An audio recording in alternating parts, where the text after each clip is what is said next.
Salut, c'est Benjamin. Dans ce bilan de la semaine numéro 20, on parle des vidéos sorties mardi et vendredi et on parle aussi de logiciels.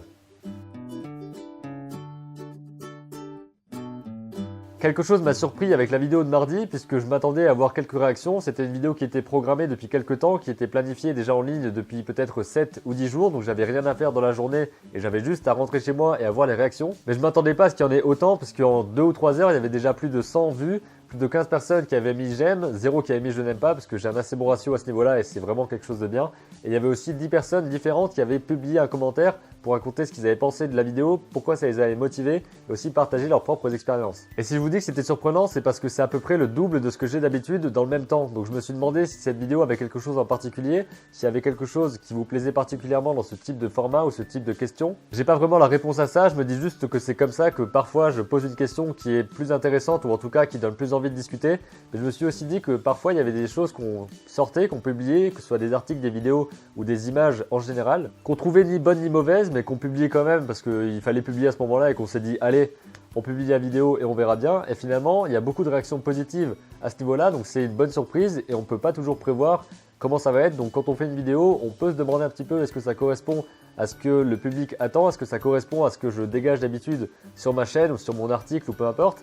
Et cette fois-là, je pense que c'était quelque chose qui correspondait assez bien à ce qui vous intéressait et à un conseil qui vous a assez aidé. Alors je voulais vous dire merci pour toutes ces réactions et je voulais aussi vous dire que je regarderai mieux quand les vidéos marchent un petit peu plus, comment elles fonctionnent, s'il y a des vidéos qui fonctionnent mieux au début, si elles posent plus de questions, etc. Et j'essaierai de voir qu'est-ce qui fait que ça fonctionne mieux et peut-être de réutiliser ces choses-là dans de prochaines vidéos pour apporter toujours un contenu de qualité qui soit pertinent, qui corresponde aussi à ce que je veux passer comme message et qui puisse aussi vous faire réagir pour discuter et partager aussi ce que vous faites vous.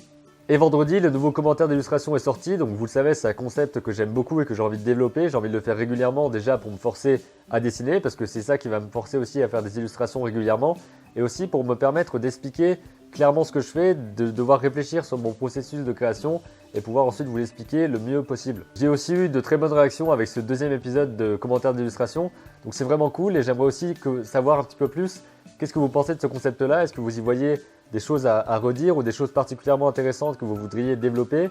Déjà, il y a le côté questions, parce que je réponds un petit peu à vos questions sans vous citer directement, mais je reprends un petit peu ce qu'on m'a dit dans les commentaires pour essayer de vous donner les conseils qui sont spécifiques à ce que vous avez demandé. Et j'essaie aussi de parler de choses assez simplement, pas forcément de choses simples, qui vous permettent d'avancer plus rapidement, en tout cas des choses que j'ai mis du temps à comprendre, que j'ai mis du temps parce que j'ai lu plein de choses, j'ai vu plein de choses, et j'essaie de condenser tout ça pour vous éviter à vous d'avoir à faire toutes ces recherches au préalable et vous donner le plus de choses possible dans un minimum de temps.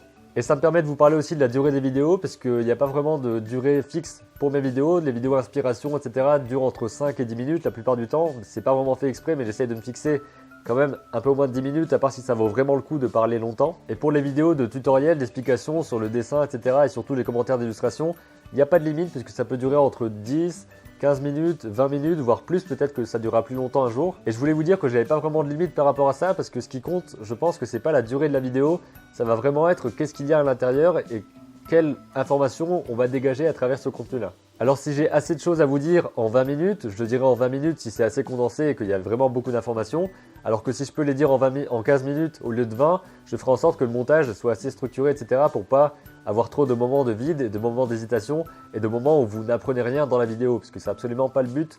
Le but c'est vraiment de vous donner un maximum d'informations et un maximum de conseils pour que vous puissiez les mettre en place directement après. Et la mise en place est très importante, comme on le disait dans la vidéo de mardi. Alors j'aimerais quand même savoir si vous avez des préférences par rapport à la durée des vidéos. Est-ce que vous préférez une vidéo de 30 minutes qui vous explique beaucoup de choses sur une illustration ou plusieurs vidéos séparées qui vous expliquent la même chose mais en 3 temps différents?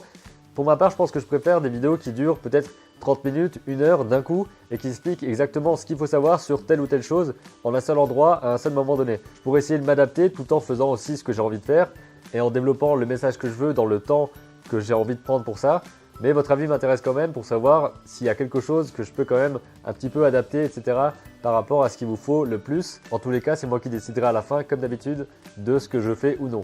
En tout cas, merci pour vos réactions par rapport aux commentaires d'illustration. C'est quelque chose que j'apprécie vraiment de faire, de partager et aussi de voir vos réactions par rapport à ça. J'y crois beaucoup parce que c'est exactement le genre de conseils que j'aurais aimé avoir lorsque je débutais dans le dessin et dans la création numérique en général. Alors voilà, j'essaie de développer ce concept et j'espère qu'il vous plaît, que vous avez aussi envie de le partager avec ceux que ça peut intéresser autour de vous, tous ceux qui ont envie de créer des images et de raconter des histoires. J'ai dit la phrase de fin, mais c'est pas la fin. On passe au deuxième sujet. Cette semaine, je voulais aussi vous parler de logiciels parce que je me suis renseigné pour savoir quel logiciel libre et gratuit pouvait m'intéresser par rapport à la création de mes vidéos et par rapport à mes créations aussi en général. Parce que quelqu'un dans les commentaires la dernière fois m'a parlé du logiciel Krita qui est un petit peu un logiciel comme Photoshop qui permet de faire de la peinture numérique, des illustrations, etc. qui commence à être assez répandu pour ce qui est illustrateur, les personnes qui font les comics, etc. Donc c'est quelque chose de très intéressant. J'avais déjà entendu parler de ça, je l'avais sur mon ordi avant, mais je l'avais enlevé parce que j'avais pas eu le temps de le tester. Et je me suis dit que ce serait super intéressant de prendre plusieurs logiciels libres et gratuits et de m'y mettre, de me former par rapport à ça pour pouvoir peut-être développer mes vidéos et mes projets avec ces logiciels-là plutôt qu'utiliser d'autres solutions comme la suite Adobe, etc. Alors je me suis renseigné, j'ai cherché des alternatives et je me suis dit que je allais partager avec vous ces expériences-là, comment j'allais apprendre ces différents logiciels et quelles étaient les limitations pour l'instant parce que ce sont des logiciels qui évoluent quand même assez vite avec des équipes de développeurs qui sont assez soutenu par rapport à ça. Il y a aussi des financements participatifs, comme par exemple un Kickstarter qui a été lancé pour Krita, pour qu'il développe encore d'autres applications. Je crois que c'était pour avoir du vectoriel et pour ajouter le texte qui soit plus développé, etc. Donc il y a plein de choses par rapport à ça. Vous pouvez aussi contribuer à tous ces projets-là, parce que ce sont des projets libres et gratuits, mais qui coûtent quand même de l'argent à faire, évidemment. Donc c'est important aussi de donner par rapport à ça pour les aider, mais surtout aussi de partager leurs solutions, pas forcément avec de l'argent, mais de les partager, de travailler avec, de les promouvoir. C'est hyper important et c'est pour ça que je me dis que j'allais employer cette démarche et que j'allais utiliser des logiciels libres, ou en tout cas les tester pour voir ce que je pouvais faire avec. Alors quel logiciel est-ce que j'ai pris pour pouvoir m'entraîner, etc. J'ai retéléchargé The Gimp, qui est un petit peu l'alternative gratuite et libre à Photoshop, donc ce sera un petit peu le complément que j'ai avec Krita. Gimp, je l'avais utilisé pas mal quand j'étais au collège, ensuite je l'ai arrêté. Krita, je ne l'ai pas encore testé, donc ça on verra bien.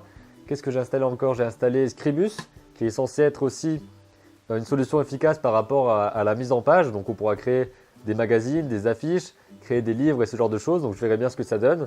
Et il y a Blender évidemment que j'ai utilisé pas mal de temps pour la 3D quand j'étais aussi au collège et au début du lycée. Et il y a un éditeur de montage vidéo qui est inclus dans Blender parce qu'il y a pas mal de choses incluses dans Blender. Il y a du compositing, il y a évidemment de l'animation 3D, de la modélisation 3D. Il y a aussi du montage vidéo et c'est justement ce montage vidéo que je vais tester un petit peu plus en profondeur en me formant avec des tutoriaux, etc. pour pouvoir apprendre et voir si je peux faire le montage de mes vidéos, celles que vous voyez ici, faire le montage avec Blender. Simplement. Il y aura sûrement des fonctionnalités que j'aurai pas avec ces solutions-là, mais je verrai si elles y sont déjà ou si elles vont arriver d'ici quelques temps avec d'autres mises à jour, etc. Mais en tout cas, je voulais me lancer là-dedans pour savoir qu'est-ce que je pouvais faire avec ces logiciels libres et aussi comment je pouvais les promouvoir et vous permettre de les utiliser parce que certains d'entre vous utilisent peut-être déjà des solutions libres et gratuites. Donc j'aimerais aussi parler de ça avec vous dans les commentaires aujourd'hui. Ou demain, enfin ça dépend quand vous voyez la vidéo quoi, mais en tout cas dès que vous l'entendez, vous notez un truc quoi. Je vous donne pas beaucoup de détails pour l'instant, c'est parce que je viens d'avoir cette idée de me lancer un petit peu plus dans le logiciel libre et de voir un petit peu ce que je peux faire avec. Mais dans les prochaines semaines, je verrai bien quand je pourrai avoir le temps de me former un petit peu plus spécifiquement à ces différents outils parce que j'ai pas encore l'habitude du tout de travailler avec ça. Mais en tout cas, je vais me former là-dessus et d'ici quelques semaines ou quelques mois, je parlerai encore de ça. Je vous dirai un petit peu quelles sont mes expériences, quelles sont les bonnes choses, les mauvaises choses et comment vous pouvez l'adapter aussi à ce que vous faites. Parce que justement, je voulais vous en parler l'autre fois, l'outil c'est pas le plus important et c'est pour ça aussi que je veux montrer que le logiciel libre et gratuit est quand même quelque chose de très puissant avec lequel on peut faire beaucoup de choses. Alors voilà, je vais m'y mettre et on en reparlera.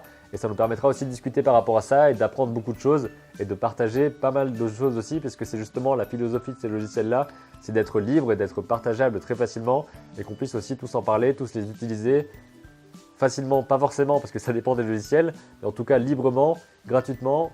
Et voilà, je pense que c'est une démarche intéressante. Alors dites-moi ce que vous en pensez dans les commentaires et aussi si vous utilisez régulièrement des logiciels libres et gratuits ou juste libres et que vous avez envie de partager quelque chose par rapport à ces sujets-là sur cette vidéo, ça me fera plaisir de discuter de ça avec vous. C'est tout pour ce bilan de la semaine, il fait toujours nuit ici, c'est chiant. Et je voulais aussi vous dire que cette semaine, c'est le bilan de la semaine numéro 20, c'est-à-dire que ça fait 20 semaines consécutives que je fais une vidéo chaque dimanche, et ça veut dire aussi que je fais une vidéo le mardi et le vendredi au moins, parce que des fois il y a des semaines où ça sort quasiment tous les jours. Donc voilà, je voulais vous dire que ça avance, et que petit à petit, pas régulièrement, que petit à petit, j'arrive à avoir beaucoup plus de régularité et beaucoup plus de spontanéité peut-être aussi dans les vidéos que je fais. Il suffit de regarder les vidéos d'avant pour vous rappeler un petit peu à quoi ça ressemblait au départ. Hein. En tout cas voilà, je continue de faire des vidéos régulièrement et j'ai regardé à quel moment j'avais lancé la première vidéo en 2015. C'était le 10 juillet 2015 si je ne me trompe pas. Donc ça veut dire que peut-être que le 10 juillet 2015, qui est un vendredi, ou pas, je sais plus. Je ferai peut-être quelque chose en particulier par rapport à la chaîne puisque ça fera 1 an qu'elle sera là. Donc est-ce que je ferai quelque chose de particulier, une vidéo particulière ou quelque chose d'autre? Si vous avez des idées, n'hésitez pas à les partager et à en parler parce que voilà, ce serait bien de faire quelque chose à ce moment-là. Je sais pas si je ferai quelque chose au moment des 1000 abonnés ou au moment de 1 an de la chaîne, ce sera peut-être au même moment, on verra bien. En tout cas, merci pour votre soutien, pour vos commentaires, pour vos réactions, pour vos partages aussi. Et je dis salut aux nouveaux qui arrivent, peut-être qu'il y en a dans cette vidéo-là. Et si vous êtes nouveau, n'hésitez pas aussi à vous abonner à la chaîne pour ne pas rater les prochaines vidéos. Je vous rappelle qu'il y en a une tous les mardis, tous les vendredis et tous les dimanches. Et voilà, je vous dis à bientôt pour de prochaines vidéos. Et d'ici là, n'oubliez pas, créez vos images et racontez vos histoires. Salut!